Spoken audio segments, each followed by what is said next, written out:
Luigi's Mansion Dark Moon, and sorry, I don't have a case for it. Luigi's Mansion Dark Moon was the sequel to the original Luigi's Mansion because, well, sequels to games are successful. Of course, you're gonna need a sequel. People like this game, but they say it's not as good as the original. It's always one of those games where it's like the original is always great, but I still really like Dark Moon. Still a really fun game despite not being the same as the original Luigi's Mansion or its remake per se. Let's go over it and talk about Luigi's own franchise and how he stands out complete from his brother by starting with the sequel. After the Dark Moon is shattered, Luigi's just seen chilling, with the TV off because apparently forgetting to turn off the TV is a common occurrence in the Mario household. People just don't do it because apparently, we love watching our TV while asleep because then we can't see what it actually is. When it turns out EGAG somehow, I guess, hacked into it and now we can just see Luigi through it and then tell us something important right there.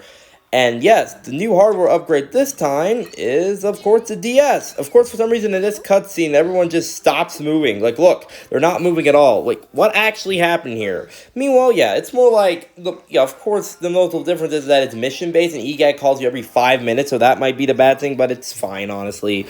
You're exploring the mansions through every nook and cranny to get as much money, ghosts, and possible to complete the objective. Yes, it's mission-based, but I don't think the mission-based structure is bad. I think it's quite okay doing things at your own pace if you want to do one mission or so. In all actuality, exploring each mansion is pretty cool, honestly. Especially because there's, so many rooms. So, really anything could happen in any mission, honestly. Especially, the enemies and all the cash you can find. So, I like that there's always something different to go to in every mission instead of feeling like the exact same thing. To keep variety different. And the ghost capturing stuff is pretty awesome. I really love just capturing any ghost I can get their hands on. Whether it's the small ones or the harder ones, just catching them always seems like a really joy treat and a really fun way of the gameplay mechanic, honestly. I like it. It's some good stuff here. You can't go any wrong. Let's admit it now. This isn't Ghostbusters. It's its own unique thing. Trust us. And yes, I like also how every mansion has unique scene gimmicks and scenes going on. Something different all the time. It's unique, so we better do something unique for it. And I like them all. All the themes fit them well. Like, you got this tall tower you gotta climb that's also a garden, a clock tower that's a desert that's abandoned, an ice mine. They're all very nice stuff. I really just like traversing all of it. And every room is always unique and has offers something slightly different, even if it's just a couple enemies to fight. I like it. You never know what you're going to expect in each room. It's always different for the most part. And also, there's also escort missions with the Toads. They're fine. They don't slow the game down too much, but it's like, I think I get it, Toad. I'm getting you out of here. Stop spamming my Facebook all the time just for it, okay? Thank you, alright?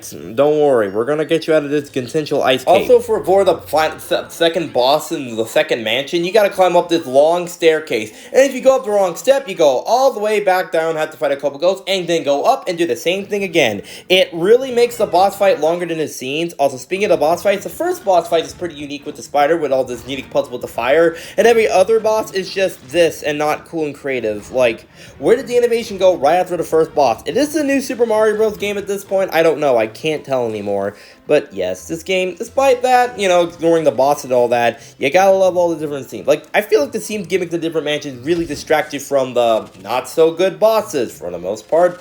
Hey, can't blame them. Can't make everything in this game perfect. Still, for some people, I feel like they could have made all of this, but just not have it be mission structure, Make it like an open-world 3D Mario game or so, except Luigi-ified. So, I'm not sure where we're going here, but Polterguts, and I mentioned that this dog is probably one of the best parts of the game. Yes, Poltergut. Literally, look at that. That's perfect. 10 out of 10 just for that alone to make the game absolutely perfect. Come on, man. It's not in the next Luigi's Mansion game we do. I'm going to be mad.